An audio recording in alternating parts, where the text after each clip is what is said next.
수면무호흡증 환자에서 이갈이가 동반된 분들이 생각보다 꽤 많았습니다. 어떤 연구에서는 이제 수면무호흡증이 있는 분들의 3분 중에 1분 정도는 이갈이가 같이 있다 이렇게 보고할 정도인데, 그리고 또 그런 분들이 호흡장애를 치료했더니 이갈이가 같이 좋아지는 그런 것들을 보였습니다.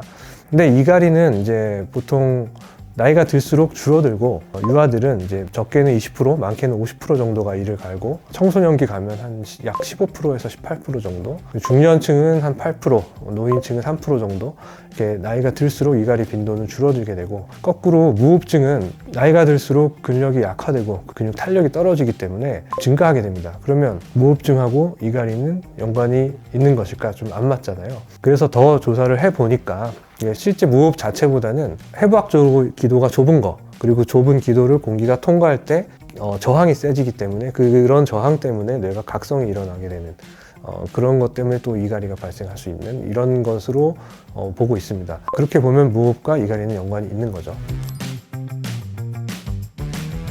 일단 가벼운 정도의 심하지 않은 이갈이는 꼭 치료하실 필요는 없습니다. 단지 증상이 심하고 빈도가 낮고 너무 힘드시면 이제 다른 건강상의 부작용을 일으킬 수 있으니까 치료하는 것이 필요합니다. 보통 이제 증상을 감소시키기 위해서 치아 마모를 줄이기 위한 교합 안정 장치, 마우스 가드라고 하죠. 그런 거 물고 잠으로써 치아를 보호하고 소리를 좀 줄이는 그런 치료도 많이들 하시고, 턱 관절이 아프니까 근위 환자나 신경 안정제들을 약물 치료를 하기도 합니다.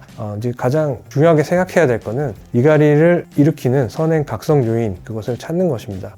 선행 원인을 찾는 검사는 수면다원 검사를 통해 할 수 있습니다. 실제 자면서 뇌파를 각성시키는 요인을 찾아서 해결을 해주면 각성이 줄어들면서 이갈이가 좋아질 수 있습니다. 다만 이를 오래 갈거나 학습화되어 있는 분들은 선행 원인이 없는 경우에도 뇌가 각성되면서 이를 가는 경우들이 있습니다. 이런 경우에는 이제 이 학습화된 고리를 끊어주기 위해서 씹는 근육, 저작근, 측두근 쪽에 보톡스 주사를 맞게 되고, 한 6개월 주기로 한 2, 3회에 걸쳐서 차츰차츰 근육을 약화시켜서 이갈이를 완화시킬 수 있습니다. 네, 지금 이갈이에 대해서 알아봤습니다. 이갈이 때문에 힘들어하시는 분들은 그냥 방치하지 마시고 선행 원인을 찾기 위한 검사를 위해서 병원에 방문해 주시면 좋겠습니다. 감사합니다.